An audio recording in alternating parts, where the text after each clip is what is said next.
Russia's progress in the Ukraine war is pushing the United States toward a painful choice. If we want prosperous Ukraine with liberal governance, a sustainable path towards European Union membership, we will have to accept that it cannot be NATO or US ally, and that this neutral Ukraine must have verifiable limits on the types quantities of weapons it can hold. If we refuse to accept these terms, Russia will likely turn Ukraine into a dysfunctional wreck that cannot rebuild itself, ally with the West, or pose a military threat to Russia. Russia's advance is not yet evident on map, where the battle lines have not changed significantly in past year.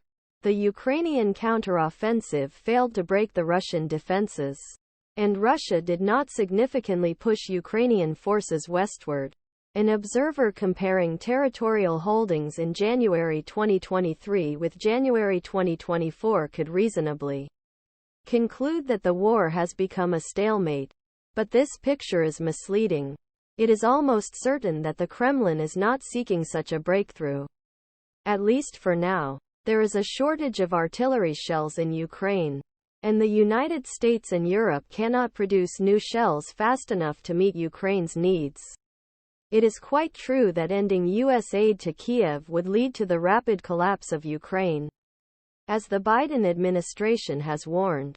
Therefore, adequate assistance must continue to help Ukraine successfully remain on the defensive. But what U.S. policymakers need to understand and honestly admit is that, absent a compromised peace deal, massive aid must continue not just next year but indefinitely.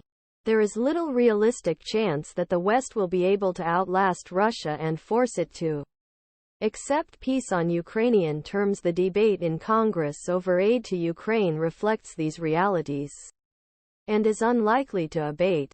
Under these circumstances, it is unwise, even dishonest, for the Biden administration to promise American support for Ukraine, as long as it takes, to defeat Russia. It is widely believed in Washington that the failure of Ukraine's counteroffensive means that the West has no choice but to support Ukraine's fight against Russia for many years to come.